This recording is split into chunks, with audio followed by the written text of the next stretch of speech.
ବାହାଘରର 8 ଦିନ ପରେ ଅଷ୍ଟମଙ୍ଗଳା ବିଧିରେ ନିଜ ବାପଘରକୁ ବୁଲି ଆସିଛନ୍ତି ସୁମନ ଆଉ ସାଙ୍ଗରେ ରହିଛନ୍ତି ସ୍ୱାମୀ ସାଫଲିନ୍। ତେବେ ଦର୍ଶକ ବନ୍ଧୁ, ବହୁ ଚର୍ଚ୍ଚିତ ଯୋଡ଼ି ସୁମନ ଆଉ ସାଫଲିନ୍ ବର୍ତ୍ତମାନ ସମୟରେ ଅଷ୍ଟମଙ୍ଗଳା ବିଧିରେ ବାପଘରକୁ ବୁଲି ଆସିଛନ୍ତି। ତେବେ ଆପଣମାନେ ଦେଖିପାରୁଥିବେ ସୁମନ ଆଉ ସାଫଲିନ୍ କେତେ ମାତ୍ରାରେ ଖୁସି ଅଛନ୍ତି।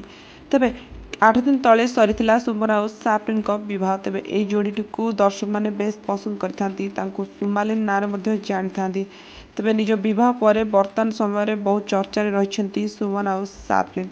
ତେବେ ବାହାଘର ସମସ୍ତ କାର୍ଯ୍ୟ ବିଧିବଦ୍ଧ ହିସାବରେ ହୋଇଥିଲା। ତେବେ ସେହିଭଳି ଭାବରେ ବାହାଘର ପରେ ଗୋଟିଏ ଝିଅ ପ୍ରଥମ ଥର ପାଇଁ ନିଜ ଶାଶୁଘରକୁ ଅଷ୍ଟମଙ୍ଗଳା ବିଧିରେ ଯାଇଥାଏ।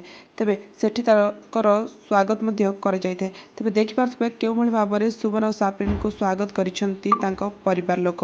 ଆଉ ଘର ଭିତରକୁ ଆସି ନିଜ ପରିବାର ଲୋକର ଆଶୀର୍ବାଦ ନେଇଛନ୍ତି। ଏଥିସହିତ ବେଶ୍ ଖୁସି ମଧ୍ୟ ରହିଛନ୍ତି ସୁମନ ଆଉ ସାଫଲିନ୍।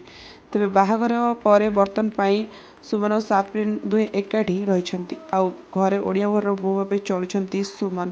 ତେବେ ଦର୍ଶକ ବନ୍ଧୁ, ନିଜ ବାପଘରକୁ ବୁଲି ଆସି ବେଶ୍ ଖୁସି ଅନୁଭବ କରିଛନ୍ତି ସୁମନ। ତେବେ ଏଥିସହିତ ନିଜ ଶାଶୁ ସୁମନଙ୍କ ମା ସାଫଲିନ୍‌ଙ୍କୁ ନିଜ ହାତରେ ଖୁଆଇ ଦେଇଥିବାର ମଧ୍ୟ ନଜର ଆସିଛନ୍ତି। ତେବେ ସୁମନ ଆଉ ସାଫଲିନ୍‌ଙ୍କ ପାଇଁ ବିଭିନ୍ନ ପ୍ରକାର ଖାଇବାର ଆରେଞ୍ଜମେଣ୍ଟ କରିଥିଲେ ସୁମନଙ୍କ ବାପଘର ଲୋକ। ଆପଣମାନେ ଦେଖିପାରୁଥିବେ କେଉଁଭଳି ଭାବରେ ସୁମନ ଆଉ ସାଫଲିନ୍ ଦୁହେଁ ଖୁସିରେ ଏକାଠି ଖାଉଛନ୍ତି। ଆଉ ସାଫଲିନ୍‌ଙ୍କୁ ଖୁଆଇ ଦେଉଛନ୍ତି ସୁମନଙ୍କ ମା, ଆଉ ତାଙ୍କୁ ବିଞ୍ଚି ମଧ୍ୟ ଦେଉଥିବାର ଦେଖିବାକୁ ମିଳିଥିଲା। ତେବେ ଦର୍ଶକ ବନ୍ଧୁ, ଯଦି ଆପଣମାନଙ୍କୁ ଏହି ଯୋଡ଼ିଟି ପସନ୍ଦ, ତେବେ ନିଶ୍ଚିତ ଆପଣମାନେ ସୁମାଲିନ୍‌ଙ୍କ ପାଇଁ କମେଣ୍ଟ ମାଧ୍ୟମରେ ଜଣାନ୍ତୁ। ଆଉ ଭିଡ଼ିଓକୁ ଲାଇକ୍ ଓ ଚ୍ୟାନେଲକୁ ସବସ୍କ୍ରାଇବ୍ କରନ୍ତୁ।